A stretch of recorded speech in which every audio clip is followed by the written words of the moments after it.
Back my YouTube channel sociology live study.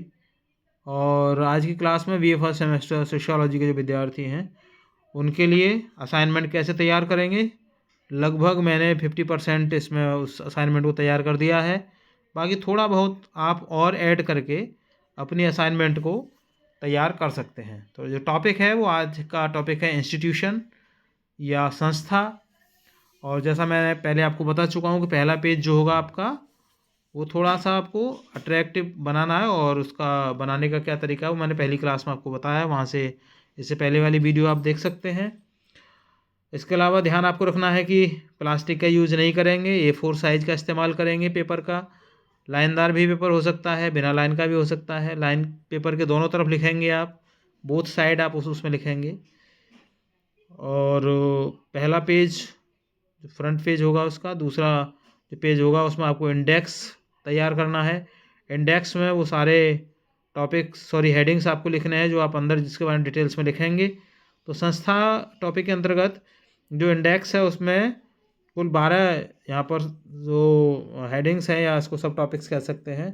पहला है इसमें भूमिका, दूसरा है संस्था की परिभाषा, तीसरा संस्था की अवधारणा का विकास, चौथा संस्था की प्रमुख विशेषताएं, पांचवा संस्था के प्रकार, छठा परिवार एक सामाजिक संस्था, सातवां है धर्म एक सामाजिक संस्था, आठवां है शिक्षा एक सामाजिक संस्था, नवा है राज्य एक सामाजिक संस्था, 10वां है समकालीन समाज में संस्थाओं की भूमिका, 11 नंबर पर निष्कर्ष और 12वें नंबर पर संदर्भ सूची। ये आपका इंडेक्स बन जाएगा पूरा।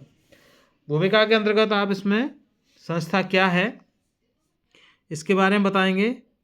जैसे संस्था की अवधारणा अत्यंत महत्वपूर्ण मानी जाती है। मानव समाज केवल व्यक्तियों का समूह नहीं बल्कि विभिन्न सामाजिक संस्थाओं के माध्यम से संगठित, नियंत्रित एवं संचालित होता है। संस्थाएं समाज में व्यवहार के निश्चित और मान्य प्रतिमान प्रदान करती हैं जिनके आधार पर व्यक्ति अपने सामाजिक जीवन को दिशा देता है। अर्थात जो संस्थाएं हैं वो क्या है, अमूर्त होती हैं और ये कई स्तरों से गुजरते हुए इनका निर्माण होता है। जैसे जो प्रारंभ है इसका उसमें माना जाता है कि व्यक्ति के मन में एक विचार आता है, विचार उत्पन्न होता है और विचार की पुनरावृत्ति होती है। इस तरीके से वो विभिन्न स्टेप से गुजरता हुआ संस्था तक पहुंचता है। संस्था के बाद में फिर कानून बनते हैं। तो जैसे कोई भी जो समाज है ना, समाज अकेले मतलब व्यक्तियों से नहीं बनता, ईंट पत्थरों का घर नहीं होता। समाज क्या है, एक नियमों की एक व्यवस्था है। तो बीए जो फर्स्ट सेमेस्टर का विद्यार्थी है ना वो और इसमें थोड़ा डिटेल्स करके आप इसमें लिख सकते हैं। संस्था की परिभाषाओं में एक दो परिभाषाएं मैंने यहाँ पे लिखी है। एक मैकाइवर और पेज की लिखी है और दूसरी हार्टन और हंट की लिखी है। इसके अलावा आप 2-3 परिभाषाएं इसमें आप और ऐड कर सकते हैं। आपकी जो किताब है इंट्रोडक्शन वाली उसमें संस्था का जो टॉपिक है वहाँ से आप ले सकते हैं। इसके अलावा आप जो क्लास में विद्यार्थी आए हैं मेरे, उनको पता होगा मैंने क्लास में भी इसके बारे में, संस्था के बारे में पूरी डिटेल्स से आपको नोट्स बनवा दिए हैं। वहाँ से भी आप लेकर के इसमें ऐड कर सकते हैं।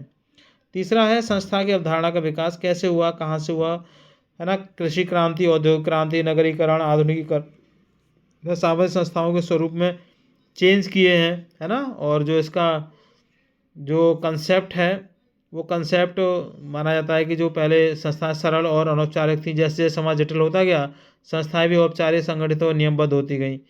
विशेषताओं की बात करें, चौथा नंबर है संस्था की विशेषताएं। उनमें सामाजिक स्वीकृति, स्थायित्व, नियम एवं मानदंड, सामाजिक नियंत्रण, सामाजिक आवश्यकताओं की पूर्ति, इस तरह से उसकी विशेषताएं आ जाती हैं। फिर संस्था के प्रकार की बात करते हैं हम।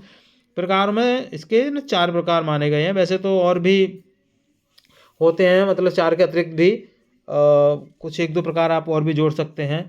इसमें 4 में प्राथमिक संस्थाएं, इसमें परिवार विवाह आता है। द्वितीय संस्थाएं शिक्षा और राज्य है। आर्थिक संस्थाएं उद्योग, बैंक, बाजार हैं।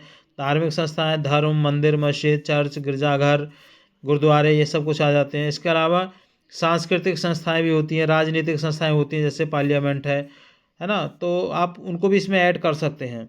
6ठे नंबर पे है परिवार एक सामाजिक संस्था, है ना। तो परिवार के बारे में बता सकते हैं कि ये एक मौलिक संस्था है, ये समाज के लिए कितनी आवश्यक है, व्यक्ति के लिए क्यों आवश्यक है, क्योंकि व्यक्ति का जो सर्वांगीण विकास है ना वो इसी परिवार रूपी संस्था के अंतर्गत होता है। फिर धर्म एक सामाजिक संस्था है। आजकल आप देख रहे हैं कि बिना धर्म के व्यक्ति रह ही नहीं सकता। इसके अलावा शिक्षा भी एक सामाजिक संस्था के अंतर्गत आती है। शिक्षा जो है समाज की एक औपचारिक और महत्वपूर्ण संस्था है, इसको माना गया है। इसके माध्यम से ज्ञान, कौशल, संस्कृति और सामाजिक मूल्यों का हस्तांतरण होता है। उसके बाद राज्य एक सामाजिक संस्था एक हेडिंग है। इसके अंतर्गत आप राज्य के बारे में बता सकते हैं कि जो राज्य है वो औपचारिक राजनीतिक संस्था है। मतलब जो राज्य है, राज्य का जो प्रमुख कार्य है वो कानून और व्यवस्था बनाए रखना है, नागरिकों की सुरक्षा करना है, और राज्य जो है संविधान के माध्यम से ये सब अपने नागरिकों के लिए उपलब्ध कराता है, सुलभ करा पाता है। इसके अलावा समकालीन समाज में संस्थाओं की भूमिका, तो जो कॉन्टेम्प्रेरी सोसाइटी, आज की सोसाइटी है, उसमें क्या संस्थाओं की भूमिका है, इसके बारे में आप बता सकते हैं। जैसे आधुनिक समाज में सामाजिक संस्थाएं निरंतर परिवर्तनशील हैं। वैश्वीकरण, औद्योगिकरण, तकनीकी विकास ने संस्थाओं को स्वरूप और कार्यों को प्रभावित किया। तो किस तरीके से प्रभावित किया है? वैश्वीकरण ने कहाँ तक संस्थाओं को प्रभावित किया है? परिवार कितने बदल गए हैं, है ना? विवाह भी एक संस्था के अंतर्गत आता है, विवाह में कितने परिवर्तन हो गए हैं। तो ये सब कुछ आप जो है इस टॉपिक के अंतर्गत लिख सकते हैं। और 11 नंबर है निष्कर्ष या कंक्लूजन। इसमें संस्थाएं समाज की रीढ़ है। बिना, अगर संस्थाएं हटा दी जाए समाज से, तो समाज मतलब चल ही नहीं सकता। इसके बिना सामाजिक जीवन की कल्पना नहीं की जा सकती, क्योंकि व्यक्ति के अंदर संस्थाएं ही संस्कारों का निर्माण करती हैं। संस्कारों का जो निर्माण होता है वो संस्थाओं के द्वारा ही होता है।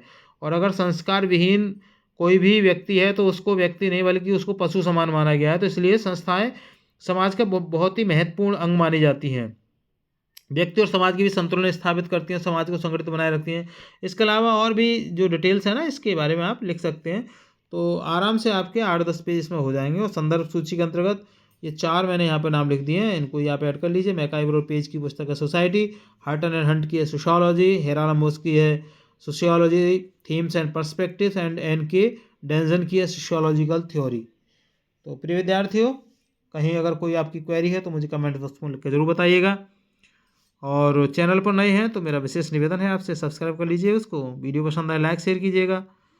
क्वेरी है ज़रूर बताइए मुझे, कोशिश करूँगा कि उसका समाधान कर दिया जाए। चैनल पर जुड़ने के लिए थैंक यू। मिलेंगे अगली क्लास में, तब तक के लिए जय हिंद।